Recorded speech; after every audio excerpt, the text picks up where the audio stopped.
Hello po, ang topic po natin ngayon ay how to change or set default font in Microsoft Word. So, punta po tayo sa Microsoft Word. Halimbawa po na nandito na tayo sa Microsoft Word.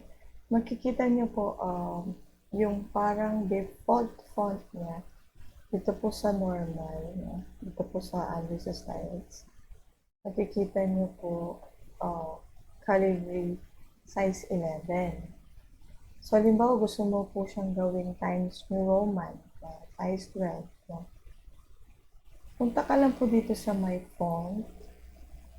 Tapos po, hanapin mo yung gusto mo. Times New Roman. Halimbawa. Yan po.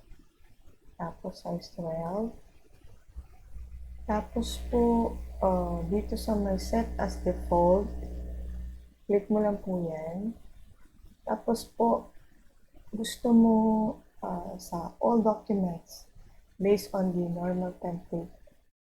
So, lahat ng documents mo gusto mo, ganun po, size 12 na times per roman. So, piliin mo po siya, ganun. So, pag click mo, okay mo lang po. So, pag napansin niyo po, no, nag-iba na po yung font niya. Naging times New Roman. Click po dito. Ayan po. Ganyan na siya. Size 12 times New Roman. Yung parang pinaka-body text.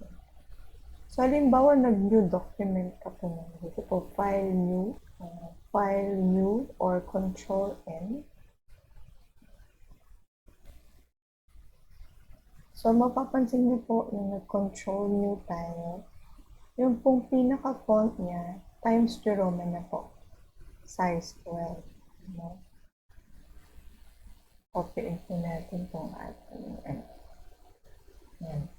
So, lahat po ng document ninyo, mag-new document kayo. Hanggang hindi niyo po pinapalitan ulit yung default font na yun. Magiging Times New Roman po siya na size 12. So, halimbawa, gusto mo pong palitan ulit. Balikan po natin kung ano na. Taputin natin yan. Yan. Dito. Copy natin dyan. So, pag gusto mong palitan siya, gusto mong ibalik sa dati, ganun lang din up kung gagawin ninyo. Halimbawa, gusto mo siyang gawing or magbago ulit, Arial, size 12. Yan po. Pwede nyo rin pong palitan yung kulay kung gusto niyo. Pula, ganyan. Halimbawa, hindi nyo po gusto palitan yung kulay, yung font lang ulit. Ganun lang din po yung gagawin nyo. All documents, set nyo lang din po siya as default. Okay, so, napapalitan na po siya. Automatic po, napapalitan. Pag nag-new document ka po, so, makikita mo po, yun na po siya, Arial 12, tapos pag nakita mo dito, Arial 12 na po. Ano po? Ganyan lang po siya. Kung gusto niyo po mag-iba ng default font. Okay po, sana po ay may natutunan po kayo ulit sa akin. At salamat po ulit sa panonood. Thank you po.